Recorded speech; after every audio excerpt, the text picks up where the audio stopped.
Hey everyone, it's Amber Spotted Elk at the Paper Owl and welcome to my channel. Today I have a little bit of a different video in store for you. We are going to be making a chunky knit blanket. I am so excited about this. It is so easy, so simple, it goes so fast, and it doesn't require any tools. So you don't need any knitting needles, you don't need any crochet needles.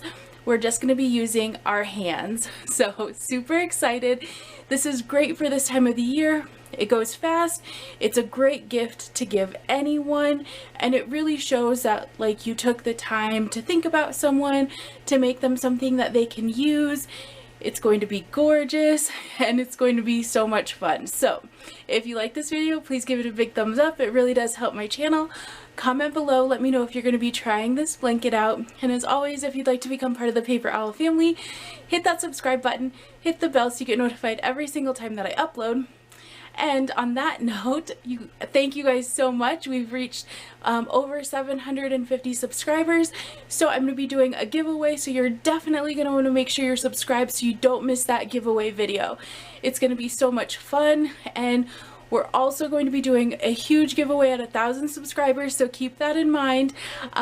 Definitely subscribe because you don't want to miss out on any of that stuff. So without further ado, let's get started.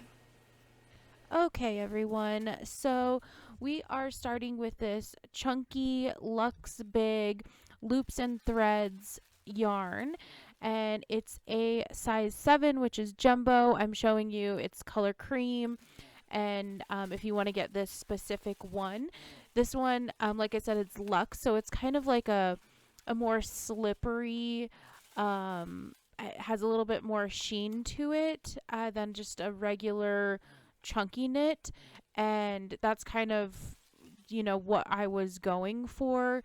I wanted it to look a little bit more high end, and not the other ones look high end too, but I really liked the kind of shiny nature. So we're starting this with a slip knot. So basically you take your one smaller end of yarn, loop it under, and then grab that working piece of yarn and pull it through to make a slip knot. So some people call this a lark's head knot too, but basically a slip knot because you can slip that yarn and make it the loop bigger or smaller. So again, I take that small piece of yarn and I put it over the top so you can see there, and then you take that loop, that little loop you've created, and you grab your working piece of yarn and you pull it through, and that creates your little slip knot. So I just wanted to show that to you guys again. I know sometimes it can be difficult to get the hang of these things. So again, you put that small piece of yarn over the top to make that little loop, and then you grab your working piece of yarn and you pull it through that loop. Your working piece of yarn is going to be what is attached to the big ball of yarn. That's what I'm referring to when I say working piece of yarn. So you're going to want to create this loop, a decent size, because we're going to be looping the yarn back through these slip knots once we've created them all. So you don't want to make it too tight, because how big you make these loops is going to determine how big your knit is on your blanket. So again, I'm I really want to make sure you guys know how to do this slip knot. But basically we're just going to continue doing this slip knot over and over again. So once you have your first slip knot in place and you get it the size you want, mine is about 3 finger widths wide. And I just kind of use that measurement so that I can continue doing it. So you're going to take your working piece of yarn, which is attached to your big ball of yarn, and you pull it through that slip knot that you made, and you just continue doing that. So you can see I just take it, I pull it through that slip knot, and I continue doing that, and you're basically making a chain. So you're making a chain of these slip knots. You pull that working yarn through the slip knot, and you just continue doing that. You continue pulling the yarn through the hole that you just made. And it's so simple, you guys. Like, as you're making this chain, like I said, the biggest part is you're going to want to make sure that you're making your loops big enough that you're going to be able to pull more yarn through there. If you make them too big, it's going to make a really loose knit. So I'm sure you guys have used those types of blankets that have a loose knit where, like, you know, your whole hand ends up going through the knit when you grab it. So, and sometimes people like that look. So if you want a looser knit, you can absolutely do that. But what you're going to want to do is when you make this chain and you're pulling these loops through each other, you're going to want to think about how big you want your blanket. So I'm making a smaller throw blanket, one for cost and one for time. If you want to make a super large blanket, of course, you're going to have to put a little bit more time and a little bit more money into your blanket. So this yarn, I was able to get buy one, get one free at Michael's. They have yarn deals all the time, and it would make each bundle $7.50. And I used 4 to do this throw. So so I ended up spending $30 to do this whole thing. You can get it a little bit cheaper at Walmart for different types of yarn as well. I think I saw them for like $6.50. So now we've made our chain, and I think I did about 40 loops for my chain. You're going to want to count so you make sure that when you go back through, you're not missing any. But you're going to take that last loop that you did, you're going to take your working yarn, and you're going to pull it through, and you're going to make it go up so that it's creating a loop. And you can see each chain has a little area that you're going through. So I'm kind of pulling that to show you that's where you're going to put your working yarn, the yarn attached to your big ball. And you're going to create these loops for your next row. So you can see, I'm just showing you, it's kind of that very top piece of your chain. And you've got a couple options. You can either pull the yarn through the front of your chain, or you can pull it through the back. It doesn't really matter, but what I suggest is once you pick if you're going to go through the front or the back, you kind of have to stick to that pattern for each line that you're doing. You could absolutely go for a few rows and then alternate, and it'll kind of switch up your pattern. But for the individual line that you're working, you're not going to want to switch it up. So you basically take your working yarn and you're going to pull it through each of those little openings on your chain that you made. And it's best, you can see me pulling the yarn off, and it just works a little bit better so that you don't keep having to kind of pull on those loops. So you're going through, you're creating these loops through the chain that you just made. And again, you're going to want to make sure those loops are big enough that you're going to put more yarn through them, and you don't want it to be, like I said, super loose or super tight. If you make them really small, it's going to be hard to get that yarn through there when you come back around. So just keep that in mind. Like I said, I made mine about 2-3 fingers in width, and this made a pretty snug knit on my blanket. It's not super tight, but it's not really loose either. So I honestly, I wouldn't go much smaller than these loops are, because then it just makes it hard to go back through them. So you go back through and you just make these loops on every single one of your chains. Now, this is why I said it's important to count how many of those initial loops that you made in your chain, because if you're doing this, it can be really easy, especially as you're going along, to miss a link in your chain. And if you do that, it basically leaves a spot where your blanket can unravel. And so you want to be really careful that you're counting how many that you did. Like I said, I think I did 40. So I try and keep count in my mind as I'm going along. And if I miscount, then I'll just go back and count my loops and make sure that I have 40 there. Because what you don't want to do is be sitting there and thinking, like, it can be kind of mindless work. And then all of a sudden you realize that 10 rows back you missed a couple loops. And you can always take some like thin thread and tie it off and attach it so that it doesn't unravel. But then of course you're going to have a little error in your blanket there. So it just kind of depends on what you're willing to do. If you want to unravel what you've done and go back and fix it, it's super easy to do that. You just pull on the thread and it'll or pull on your working yarn and it'll start to unravel. So you can see I've got all of my loops there. And so now you're at the other end and you're basically going to do the same thing. You're going to take your working yarn and you're going to pull it through that last loop that you made.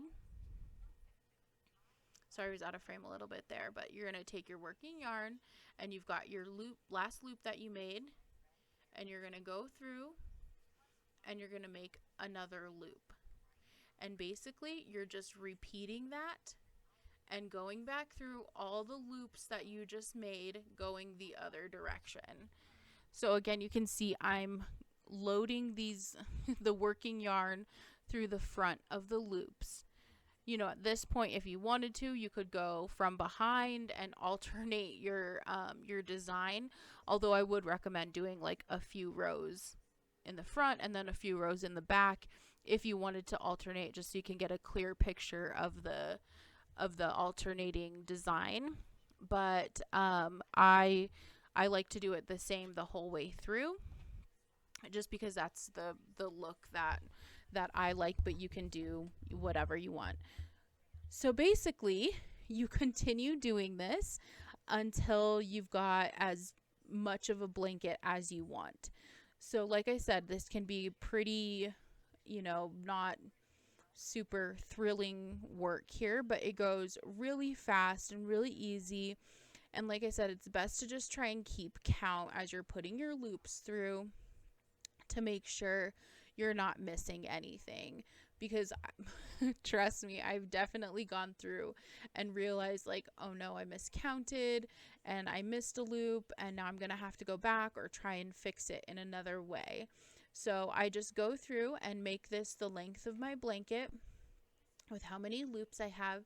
And you can do this same method for a scarf, and I promise you a scarf will go so incredibly quickly, and it's such a cute idea. You could make one scarf from one skein of yarn, and that would be super inexpensive, a great gift idea. Like, it's just so nice to not have to use any knitting needles, crochet needles. You've just got your hands. It's a super easy stitch to do. And so now we're looking at all of, the end of my blanket. I put, like I said, I put 4 skeins of yarn in this blanket. So 4, rolls of yarn. And I've got my final loops. And what you're going to do is you're going to grab 2 of your loops. You're going to put your working yarn through. And then again, you're going to grab that loop you just made and the next loop. So you've got 2 again, and then you're going to keep doing that. So you're going to keep 2 in your hand using the last loop and the next loop that's in order. Pulling from your working yarn like you have this whole time. And you just do this down the full end of your blanket, and that's going to create a nice little full stitch at the end of your blanket. And I really love this method. It's super easy. You just continue doing that. You grab your 2, the one you just made and the next one that was there, and it's so simple. You are going to want to make these loops just a little bit bigger than your final loops because you're grabbing two, and you're going to want to make sure it's not super tight and pulling at your blanket, because if you make these loops smaller, it's going to make it really taut, and it's going to kind of pull your ends of your blanket together, so that it almost like goes a little inward. So you're going to want to make sure that you make these loops just a little bit larger, and you can see that my loops are definitely bigger than the ones that I was making before. So you just continue doing this, grabbing the loop you just made and the one that comes up next, and pull your working yarn through. It's just so simple. It's so easy, you guys. I was able to make this particular blanket, I think, in about 2 hours, maybe 2.5 hours, because I, went a little bit slower in parts for filming purposes. But so easy, so simple. It looks absolutely gorgeous. These are so nice. Like, this is a heavy blanket. It doesn't feel cheap. It's just enough to be able to throw on your couch and, sit over your lap and keep you warm. And it's so soft. It's so comfy. And like I said, you could make this into a scarf with this design and go so fast. You'd be able to make so many so quickly for so many people on your winter shopping list. So definitely keep that in mind. And then once you come to the end, you basically just tie it off. So you finish off your very last loops, and you basically take your yarn and just tie a little knot. And then what you can do is, where you have tied that off, is just kind of turn it a little bit so that it's hiding on the inside of the blanket. And then what I like to do is, with the working yarn that's left, because you will probably have a little tail, is I make a knot at the end. You can see I just did that. I cut off the excess, and what I do is I take that working yarn that's left, and I kind of weave it back through the very edge that I just made. And this makes me feel a little bit better about the end of the blanket, so that if for some reason that knot wasn't very secure that I made at the end, this will help kind of keep it in place. So I basically am just going through and pulling it through the middle of that very last row that we had. And it's nice to hide the end of it as well, so you don't just have like a little tail sticking out. It's worked into the blanket so that it's nice and hidden, and it just adds a little extra security, especially with this type of yarn. It's a little bit more slippery, so I just would hate for over time for my final knot that I put in to slip out of place and then not have any extra security there. So I just like to work this last little bit of working yarn in the edge of my blanket, and I do that for all of the blankets that I make. So but you can see I've got the full design on one side, where it kind of looks like it's braided here in these rows. I just love this knit so much. And then the other side, the way it turns out is, it kind of reminds me of packing peanuts. I don't know another way to describe it, but that's the way the design, the knit looks on the other side. So, oh my gosh, it's so incredibly soft, you guys. I just love this so much. Here it is on my blanket ladder. This will be a gift for a friend of mine, but oh my gosh, it's just so gorgeous. I love this particular yarn, but like I said, you can use any type. Find a good deal on it. But I really hope you guys try this. It's so simple. It's so gorgeous, so beautiful. Such a great gift to show someone how much you care about them, and the time that you are willing to put in for a gift for them. So please try this out. Like this video. If you enjoyed this content, if you like to become part of the Paper Owl family, make sure you subscribe, comment, and let me know what you think of this. I just absolutely love it. And as a reminder, we're doing a giveaway soon, so definitely subscribe so you don't miss out on that. And thank you guys so much for watching and being part of this community with me. I'm so excited to be here. And as always, I have my Fetch Rewards code listed below. If you haven't heard about them, it's a great receipt scanning app where you can earn points for cash back on gift cards and stuff. So definitely check that out. Thanks for watching and happy crafting, guys.